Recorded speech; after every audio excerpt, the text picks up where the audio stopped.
Qui êtes-vous? Rebecca Digne, artiste plasticienne qui commence dans le documentaire. Comment êtes-vous devenue réalisatrice? J'ai commencé à faire du documentaire quand j'avais 18 ans. On m'a offert une petite caméra et je suis partie sur un sujet qui m'intéressait à l'époque, qui était les artistes à Montparnasse, dans les années 30 à Paris. Et puis petit à petit, j'ai délaissé ce médium-là pour m'intéresser à l'art plastique. Donc j'ai fait un parcours surtout de plasticienne en faisant les Beaux-Arts de Paris et en étant pensionnaire à la Villa Médicis. Et lors de cette dernière expérience, j'ai pu rencontrer le sujet de mon documentaire pour lequel je suis ici aujourd'hui en résidence pour ce projet-là, Maria.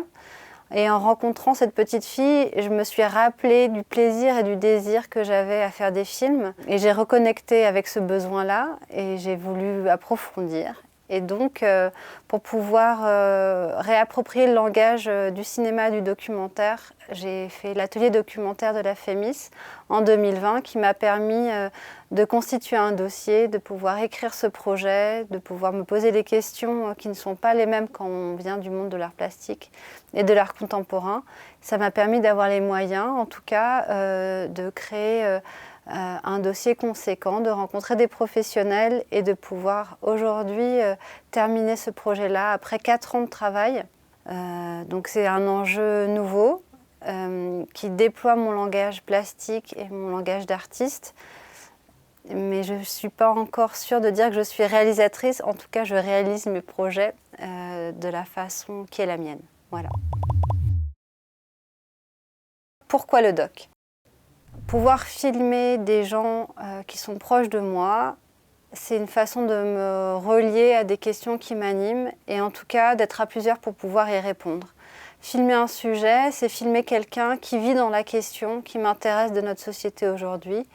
Et c'est une façon, je dirais, délicate et fragile de pouvoir traverser les sujets de notre société. Et le documentaire me permet finalement de mettre des mots sur ces sujets-là, sur ces thèmes, sur les notions qui m'intéressent, qui sont comme celles de la perte, de l'identité, du territoire. Et le documentaire est vraiment pour moi la meilleure façon de me relier à l'autre et de révéler chez moi cette fragilité-là que je peux transposer par une expérience après collective et j'espère universelle. Pitchez votre projet. Le documentaire sur lequel je travaille s'appelle Maria aux pieds nus. C'est un documentaire que j'ai commencé il y a 5 ans où j'accompagne une petite fille de 8 ans à filmer les images en Super 8 de son environnement qu'elle va devoir quitter puisqu'elle est expulsée avec sa famille de son terrain de l'enfance, de son terrain de vie, de sa maison, par les propriétaires qui veulent récupérer le terrain pour faire des vignes. Donc je l'accompagne en apprenant à filmer en Super 8 et moi je la filme en train de grandir et en train de se séparer de ce terrain qui est l'enfance, mais aussi celui de sa famille. Un coup de gueule ou un coup de cœur.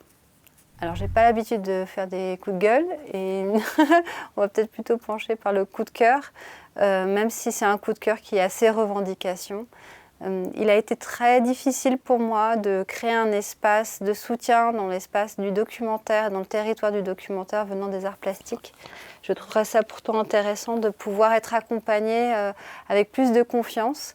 Les financements étaient difficiles à trouver parce que je ne viens pas du tout du même terrain et que le langage, en tout cas, pour développer des projets, pour les transmettre, pour les dossiers, les écritures, ça a été assez difficile et on est un peu méfiant, je dirais, pour les profils qui viennent de ce côté-là. Donc ça, c'est un peu un coup de gueule subtil.